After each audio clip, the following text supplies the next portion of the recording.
Hello everybody, CJ Compton here at Bryant Road, B-R-Y-A-N-T Road, here in the small town of Sand Creek, Michigan.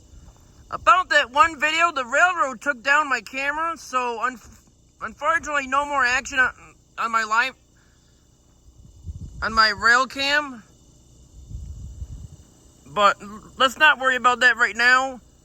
Anyway, we have a train coming. Check it out. Roll it. This is a eastbound train. And about that one video also at Hoover Road, I was wrong. Apparently, I waited so long and nothing showed up going eastbound. But anyway, here it comes. Roll it.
There should be a westbound train coming through here very soon. But anyway, the symbol on that train is the Canadian Pacific the 230. Once again, running later than usual. Again, it usually runs between 10 a.m. and 11 a.m. and sometimes later, and in this case, it is later. Way later than usual. The 230. Anyway, the 230 starts out in Chicago, Illinois, heads east to Detroit, Michigan, where it terminates. And as you can see, we have a red signal now. It's because that train is in the block. And once it gets, I don't know, maybe 5 miles down the tracks, it should be back to its usual signal, which is a green signal. But anyway, on this Monday, September 8th of 2025, from CJ Compton on YouTube. Anyway, I guess that's it. So let's roll it. I hope you all enjoyed, and that is it.